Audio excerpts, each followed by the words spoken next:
नमस्कार, मैं नियाज खान और आप देख रहे हैं न्यूज एक्सप्रेस। इसी हफ्ते एक विज्ञापन देश के लीडिंग पेपरों में छपा। फिर इस विज्ञापन ने ऐसा तमाशा किया कि मोदी सरकार हिल गई और एक दिन के अंदर सरकार को बयान जारी करना पड़ा कि वो गलत है और इस गलती को सुधारने के लिए फैसले वापस ले रही है। फिर क्या था, एक बार फिर राहुल गांधी की जय और नरेंद्र मोदी की हार की चर्चा होने लगी।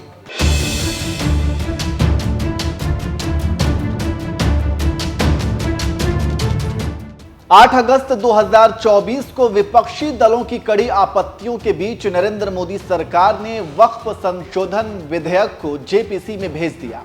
कांग्रेस समेत विपक्ष का आरोप था कि इस विधेयक का मकसद मुस्लिमों को परेशान करना है और यह असंवैधानिक है। फिर 13 अगस्त 2024 कड़ी आलोचना के चलते केंद्र सरकार ने प्रसारण विधेयक का नया मसौदा वापस ले लिया। आलोचना यह थी कि सरकार इस प्रस्तावित कानून के जरिए ऑनलाइन कंटेंट पर ज्यादा नियंत्रण करने की कोशिश कर रही थी, लेकिन भारी विरोध हुआ और फिर सरकार ने फैसला वापस ले लिया।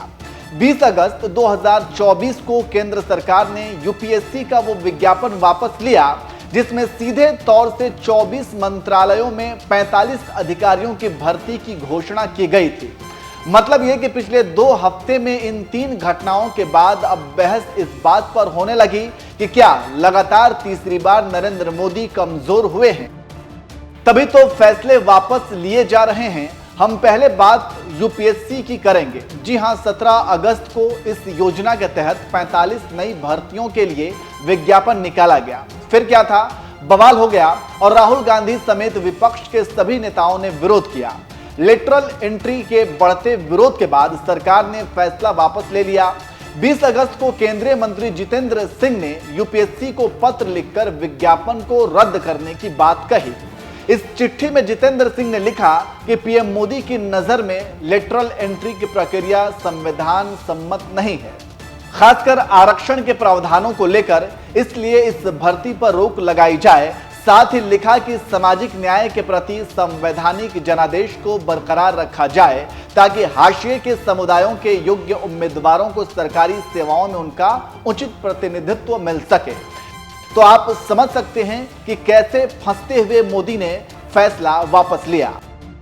ऊपर हमने जो बिंदु गिनाए हैं और मोदी ने जो ब्लंडर मिस्टेक किए हैं उस पर विपक्ष के नेता राहुल गांधी ने हमला किया और कहा कि हम मोदी सरकार की नीतियों की आलोचना करेंगे और बिल वापस नहीं होने देंगे। वहीं राजनीतिक विश्लेषक कहने लगे कि केंद्र सरकार यू टर्न लेने लगी है और कह रहे हैं कि इसी तरह मोदी सरकार ने कृषि बिल वापस लिया था। राजनीतिक विश्लेषक मानते हैं कि हालिया लोकसभा चुनाव के बाद अपने सांसदों की संख्या घटने और सहयोगी दलों पर आश्रित होने का असर अब केंद्र सरकार पर दिख रहा है। इसके साथ ही साथ उनका कहना है कि हालिया घटनाओं से ये साफ हो गया है कि जिस तरह केंद्र सरकार संसद को अपनी मर्जी के मुताबिक चला रही थी वो करना अब मुमकिन नहीं होगा। इसके साथ ही साथ एक और सच ये है कि गठबंधन के सांसदों की अपनी मजबूरियां हैं जिन्हें वो सरकार का हिस्सा रहते हुए नजरअंदाज नहीं कर सकते। दूसरी तरफ विपक्ष भी काफी मजबूत हुआ है। इससे समझा जा सकता है कि कैसे मोदी डर रहे हैं और पहले क्यों नहीं डरते थे। उसका कारण इन अंकों में है। पहले मतलब 2014 और 2019 में पूर्ण बहुमत की सरकार थी और सहयोगी कमजोर थे, लेकिन अब सहयोगी मजबूत हैं और मोदी कमजोर हैं। ऐसे में सामंजस्य बिठाने के लिए धड़ाधड़ फैसले वापस लिए जा रहे हैं।